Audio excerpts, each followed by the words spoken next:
ಕೇಳಲು ನಿಂತ ರೈತರ ಮುಂದೆ ಸೊಕ್ಕಿನಿಂದ ಮೆರೆದ ಎಸಿಗಳು. ಬೆಳಗಾವಿಯಲ್ಲಿ ದಲಿತರಿಗೆ ಅವಮಾನ, ಇವತ್ತು ರೈತರಿಗೆ ಅಪಮಾನ. ಚಿಕ್ಕೋಡಿಯಲ್ಲಿ ವೈದ್ಯೆಯೊಂದಿಗೆ ದುರ್ವರ್ತನೆ. ಅಧಿಕಾರದ ಅಮಲಿನಲ್ಲಿರುವ ಅಧಿಕಾರಿಗಳಿಗೆ ಕಡಿವಾಣ ಹಾಕುವವರು ಯಾರು? ಇನ್ನು ರೈತರನ್ನೇ ಲೆಕ್ಕಕ್ಕೆ ತೆಗೆದುಕೊಳ್ಳದ ಅಧಿಕಾರಿಗಳು, ರೈತರ ಮೇಲೆ ಎಸಿಗಳ ದರ್ಬಾರ್. ಇಂತಹ ಅಧಿಕಾರಿಗಳು ನಮಗೆ ಬೇಕಾ?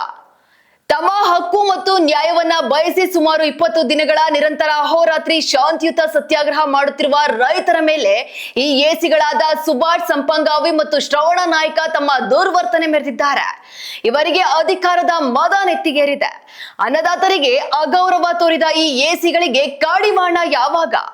ಈ ಹಿಂದೆ ದಲಿತರ ವಿಷಯದಲ್ಲಿ ಅನಾಗರಿಕತೆ ತೋರಿದಾಗ ದಲಿತರು ಇವರನ್ನ ಹುದ್ದೆಯಿಂದ ಇಳಿಸಲು ದೊಡ್ಡ ಪ್ರತಿಭಟನೆಯನ್ನೇ ಮಾಡಿದ್ರು. ಆದ್ರೆ ಇವರ ಮೇಲಿನ ಅಧಿಕಾರಿಗಳಾಗಲಿ ಸರ್ಕಾರವಾಗಲಿ ಯಾವುದೇ ಕ್ರಮ ತೆಗೆದುಕೊಳ್ಳದೆ ಕಾಣ್ಮುಚ್ಚಿ ಕುಳಿತಿದೆ. ತಾವು ಸೇವಕರೆಂಬುದನ್ನ ಮರೆತು 20 ದಿನಗಳಿಂದ ತಮ್ಮ ಎಸಿ ಆಫೀಸ್ನಲ್ಲಿ ಮಲಗಿದ್ದ ಇವರು ದಿಢೀರ್ನ ಇವತ್ತು ಪ್ರತ್ಯಕ್ಷವಾಗಿ ರೈತರ ಕಷ್ಟಗಳನ್ನ ಸಮಾಧಾನದಿಂದ ಸ್ಪಂದಿಸದೆ ರೈತರನ್ನೇ ಗದರುತ್ತಾ ಮಾಧ್ಯಮಗಳ ಕಾಟಕ್ಕೆ ಬಂದಂತೆ ಅನ್ನದಾತರನ್ನ ಅವಮಾನಿಸಿದ್ದಾರೆ. ಇದರಿಂದ ರೈತರು ಮತ್ತಷ್ಟು ಆಕ್ರೋಶಗೊಂಡಿದ್ದಾರೆ. ಇವರಿಗೆ ಕಡಿವಾಣ ಹಾಕುವವರು ಯಾರು? ಇವರು ಆಡಿದ್ದೇ ಆಟನಾ? ಅನ್ನದಾತನ ಅಹೋರಾತ್ರಿ ಧರಣಿಗೆ ಬೆಲೆನೇ ಇಲ್ವಾ? ಇದನ್ನ ಕ್ಷೇತ್ರದ ಶಾಸಕರು ನೋಡ್ತಿಲ್ವೇ?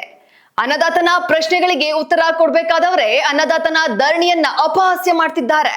ಇದರಲ್ಲಿ ದೊಡ್ಡವರ ಕೈವಾಡ ಮತ್ತು ಅಧಿಕಾರಿಗಳ ಅಡ್ಜಸ್ಟ್ಮೆಂಟ್ ಇರಬಹುದು ಎಂಬ ಅನುಮಾನ ರೈತರನ್ನ ಕಾಡ್ತಿದೆ.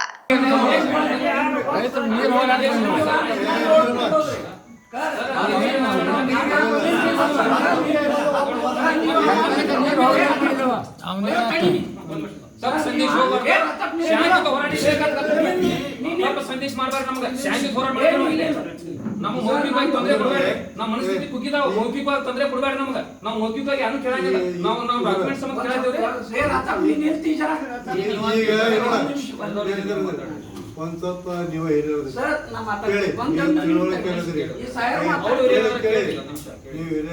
ತಿಳುವಳಿಕೆ ನೀವೇನ್ ಮಾತಾಡಿದ್ರೆ ನಾವು ಮಾತಾಡ್ತೀವಿ ಹೇಳ್ತೀವಿ. ತಿಳಿತಾ ಏನು ಹೇಳೋದು ಕೇಳಿ ನಾವು ಅದನ್ನ ನಿಮ್ಗೆ ಏನೈತೆ ನಿಮ್ದು ಏನು ಸಮಸ್ಯೆಗಳದ ಪರಿಹಾರ ಮಾಡೋದ್ರಲ್ಲಿ ನಾವು ಪಾಲ್ಗೊಳ್ತೀವಿ. ಸರ್ ನಾ ಹೇಳ್ತೇನೆ ಕೇಳ್ರಿ, ಹೋರಾಟ ಮಾಡೋದಾದ್ರ ನಮ್ದು ಇದು ವಿಜನ್ ಏನ್ರಿ?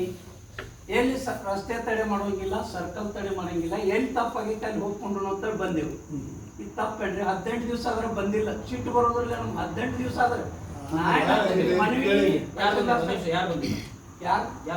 ಇವ್ರು ಬಂದಿಲ್ರಿ. ತಹಶೀಲ್ದಾರ್ ಬಂದು ಹೋಗಿದ್ದಾರೆ. ಮಾಹಿತಿ ಕೊಟ್ಟಿದೆ, ಮಾಹಿತಿನ ಕೊಟ್ಟಿಲ್ಲ ನಮ್ಗೆ ಅವರು.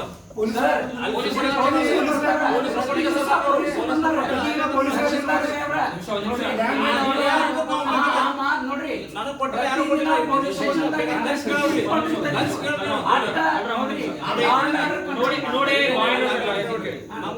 ರೆಸ್ಪೆಕ್ಟ್ ಕೊಟ್ಟು ಮಾತಾಡ್ತೀನಿ ನಾನು. ಯಜಮಾನ್ರೆ, ನೀವು ಜುರಿಸ್ಟಿಕ್ಷನ್ ಬಂದಾಗ ನಾವು ಹಿಂಗೆ ಮಾಡ್ತಾ ಇದೀವಿ ಅಂತ ಹೇಳಿ ಪೊಲೀಸ್ ಪರ್ಮಿಷನ್ ಕೇಳಿದ್ರಿ. ಯೂಶುವಲಿ ಕೊಡಬೇಕಂತ ಪ್ರೊಟೆಸ್ಟ್ ಯಾವುದೇ ಮಾಡಬೇಕಂತ ಕೊಟ್ಟಿದ್ದೀರಿ.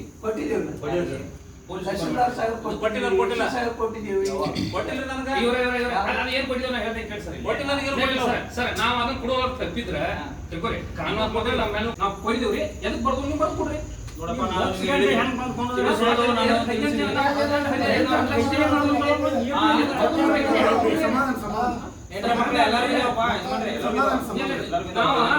ದಿವಸ ಇಲ್ಲಿ ವಸ್ತಿ ಕೂತ್ ಮಾಡಿದಾಗ ಎದಕ್ ಬರ್ದು ನೋಡೋದು ಜಿಲ್ಲಾಧಿಕಾರಿ ಬರ್ದು ಕೊಡ್ರಿ ರೈಟಿಂಗ್ದಾಗ. ನಾವು ಅದಕ್ಕೆ ಕೇಳ್ತೇವೆ. ಕಾನೂನು ನೋಡ್ರಿ, ಅದು ಪಡಿದೆ ನೋಡ್ರಿ. ನಾನು ಕಾನೂನಾತ್ಮಕವಾಗಿ ನಾವು ಹೋರಾಟ ಮಾಡೋದು ಎದಕ್ ಬಂದಿಲ್ಲ ನೋಡಿ. ಈಗ ನಾನು ನಿಮಗೆ ಕಾನೂನು ಇಲ್ಲ, ನಿಮಗೆ ಪರಿಹಾರ ಬೇಕಾ ಅಥವಾ ಈ ತರ ಮಾತಾಡ್ಕೊಂಡು ಇರೋದು ಬೇಕಾ? ನೀವು ಮಾತಾಡಿದ್ರೆ ನಾನು ಕೇಳಿದ್ದೀನಿ. ದಯಮಾಡಿ ನಿಮ್ ಜೊತೆ ಮಾತಾಡಿದಿಲ್ಲ, ಸುಮ್ಮನೆ ಇರಪ್ಪ. ಯಾಕೆ ಮಾತಾಡೋದು ಹೇಳಿ ಮಾತಾಡ್ರಿ. ನೀವು ನಡಿ, ಜಾಗ ಖಾಲಿ ಮಾಡಿ. ಹಂಗೆ ಜಾಗ ಖಾಲಿ ಮಾಡಿ ನೀವು ಹೇಳ್ತಾರೆ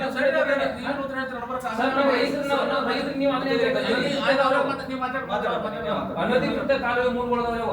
10% ಜನ 90% ನಾವು ಜನ ಬಂದು ಕೂತೇವ್ರಿ. ಅದು ಮಿಸ್ ಗೈಡ್ ಮಾಡ್ತಾರೆ. ನಾವು ರೈತರು, ಅವ್ರ ರೈತರು ಹಿಂಗೆ ಅನ್ಬೇಡ್ರಿ ಸರ್. ತಪ್ಪು ಮಾಡಿದ್ರೆ ರೈತರು ತಪ್ಪು ಮಾಡಿದ್ರೆ ಶಿಕ್ಷೆ ಆಗಿಲ್ಲ. ನಾನು ಮಾತಾಡ್ತಿದ್ದೀನಿ. ಜನರಲ್ ಆಗಿ ಜನರಲ್ ಇದೊಂದು ವಿಷಯ ನೋಡ್ರಿ, ಇದು ನಾವು ಇದನ್ನ ಅಷ್ಟೇ ಆಯ್ತು. ರೈತ ಅಂತ ಹೇಳ್ಬಾರ್ದು. ಹಾ, ಓಕೆ. ತಗೊಂಡವ್ರು ಮತ್ತೆ ಬೇರೆದವ್ರು ಇಲ್ಲಲ್ಲ. ಆದ್ರೆ ನಾವು ಅನ್ನಂಗಿಲ್ಲ ಸರ್. ವಸ್ತುಸ್ಥಿತಿ ಹೇಳ್ತಾ ಇದ್ದೀನಿ. ಆಯ್ತು, ನೀವು ಹೇಳಿದ್ರು ನಾನು ಅವ್ರು ಮಾಡ್ತಿರೋ ಏನು ಅರೆಸ್ಟ್ ಮಾಡ್ತಾರ ಅಷ್ಟೇ ತಾನೆ, ಅಷ್ಟೇ ತಾನೆ. ಜಡ್ಜ್ ಅರೆಸ್ಟ್ ವಾರೆಂಟ್ ನನಗೆ ಡಿ ಸಿ ಸಾಹೇಬ್ರಿಗೆ ಹಾಕ್ತಾರೆ ಅಷ್ಟೇ ತಾನೆ. ಮತ್ತೆ ಬಿಡಪ್ಪ ಅಪೀಲ್ ಮಾಡೋಣ ಬಿಡು, ಯಾಕೆ ತಲೆ ಕೆಡಿಸ್ಕೊಳ್ತೀಯ, ಈಗ ಬಾ ಅದನ್ನ ಮುಗಿಸುವ, ಅದನ್ನ ಮೊದಲು ರಿಪೋರ್ಟ್ ಹಾಕೋದು ಎಡ್ಕಲ್ ಡ್ಯಾಮ್ನವ್ರು ಬರೀ ಅದನ್ನ ಅವ್ರ ನಿಮ್ಮ ಇದು ಫಲಾನುಭವಿ ಯಾವ್ದಾರೆಲ್ಲ ಒಂದು ಸ್ವಲ್ಪ ಇನ್ಫಾರ್ಮೇಶನ್ ಕೊಡಂತ ಹೇಳು. ಸುಮ್ಮನೆ ಯಾಕೆ ಗುರುಸಾಬ್ರಿ ಮಾಡ್ತೀಯ? ಮತ್ತೊಂದು ದಿವಸ ಏನಲ್ಲಿ ಹೋಗಿ ಅಲ್ಲಿ ಕುತ್ಕೊಂಡು ಮನಿ ಮಾಡೋದೇನಲ್ಲಿ ಈಗ ಬೇಡ. ನಾನು ಗೌರ್ಮೆಂಟ್ ಇಂದ ಒಪಿನಿಯನ್ ತಗೋತೀನಿ, ನೀನು ತಲೆ ಕೆಡಿಸ್ಕೊಬೇಡ, ನಾನು ಒಪಿನಿಯನ್ ತಗೊಳ್ಳೋದು ನನ್ನ ಜವಾಬ್ದಾರಿ. ಬಾ ನೀವು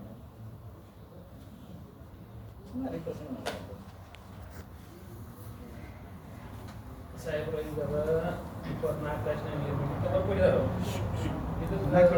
ಹೊಸ ದುಡ್ಡು ಬಂದು ಏನೇನಿಲ್ಲ ಇದನ್ನೆಲ್ಲ ಬಿಟ್ರು ಅವ್ರು ಇರ್ಬಾರ್ದು. ಈಗ 10 ವರ್ಷ ನಮ್ಗೆ ಬಿಡ್ಲಿಲ್ಲ ಮೊದಲೇ, ಆಮೇಲೆ ಇಷ್ಟೆಲ್ಲ ನಮ್ಗೆ ರಿಪೋರ್ಟಿಗೆ ಅವರಿಂದ ಬಂದವ್ರೆ.